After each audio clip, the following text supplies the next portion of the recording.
नमस्कार. तुम्हा सगळ्यांचं खूप खूप स्वागत आहे आई, बाबा आणि मीमध्ये. आज मी तुम्हाला सांगणार आहे की सर्दी झाल्यानंतर बाळाची काळजी कशी घ्यायची.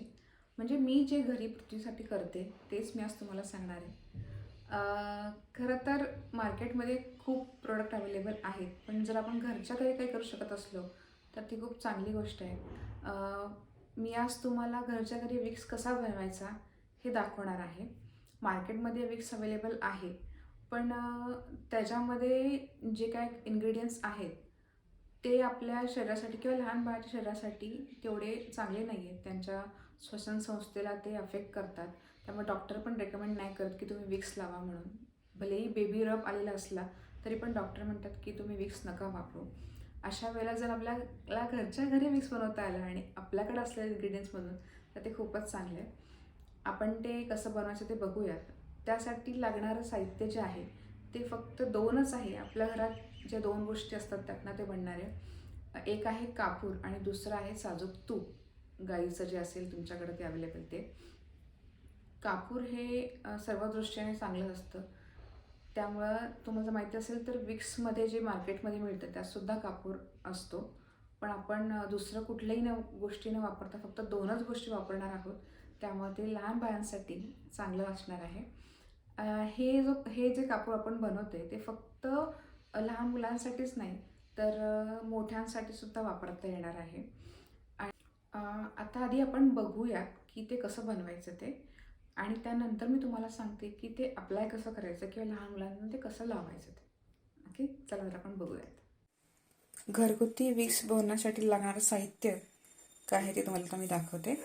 आपल्याला लागणारे गाईचं तूप आणि भीमसेनी कापूर घेतला आहे मी इथे. भीमसेनी कापूर असा असतो. ह्याच्यानंतर आपण तुकडे करून घेणार आहोत बारीक थोडेसे, आणि स्टोअर करायला एअरटाईट कंटेनर. ओके, मी इथे छोटी पातेली घेतलेली आहे आणि गॅस आपल्याला मीडियमच ठेवायचा आहे. आता मी ह्याच्यामध्ये 1 चमचा तूप घालते. जेवढा आपण कापूर घेतला आहे त्यासाठी 1 चमचा तूप पुरे होतो.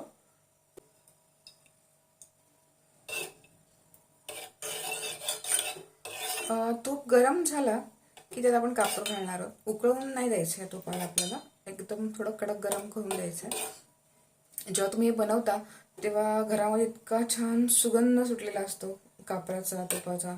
असं वाटतं खरोखर विक्स असं लावलेलं आहे सगळीकडे. इथे मी कापराचे तुकडे करून घेतले ते मी आता घालते. तूप गरम झालेलं आहे.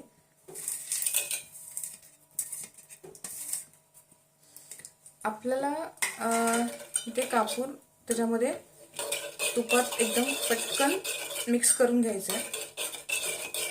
हा, मस्त छान वास यायला सुरुवात झाली.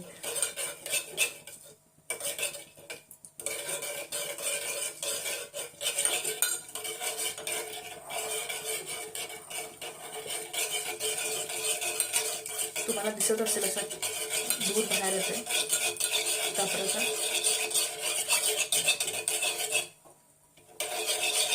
आपल्याला हे सगळं उडून द्यायचं नाहीये, तर लगेच झाकण मारायचं आहे आणि गॅस बंद करायचा आहे.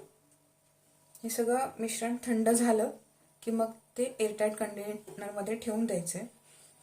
तुम्हाला सेम टू सेम विक्स सारखं ते दिसेल, असं स्ट्रक्चर तसं तयार होतं. आता आपण पाहिलं की ते विक्स कसं बनवलं गेलं ते. लावण्याची पद्धत एकदमच सोपी आहे. लहान बाळ जेव्हा झोपतं किंवा मोठ्या माणसांना सुद्धा, तर ते छातीवर थोडं रब करायचं आहे. त्याच्या पाठीला लावायचं बाळाला, आणि पायाची जी नखं असतात त्या नखांमध्ये असं थोडंसं लावायचं आहे. व्यवस्थित पायाला लावायचे. हातांना लावायची गरज नाही आहे, कारण हात मुलं तोंडात वगैरे घालायची शक्यता असते. त्यामुळे पायांना सुद्धा छान असं मॉलिश करून लावायचं आहे.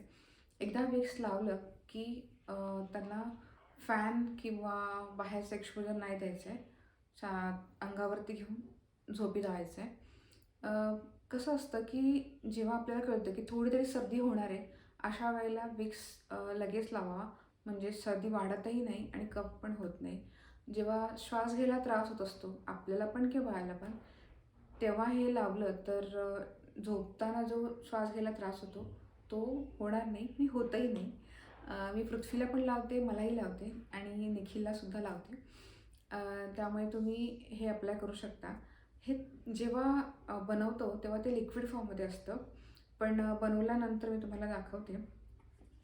हे अशा प्रकारे विक्ससारखं स्ट्रक्चर त्याला येतं, म्हणजे तुम्ही फक्त असं जस्ट घेऊन ते अप्लाय करू शकता. अशाच प्रकारे विक्स पण आपलं दिसतं जे तुम्ही मार्केटमधनं आणता तसं. तर हे तुम्ही बनवून बघा आणि तुमच्या आजूबाजूला ज्यांना गरज असेल, ज्यांच्याकडे लहान मुलं आहेत किंवा जे होणार असतील, त्यांना ही व्हिडिओ नक्की शेअर करा. आणि तुम्हाला जर व्हिडिओ आवडली असेल तर लाईक करा, शेअर करा आणि सबस्क्राईब करा. थँक्यू.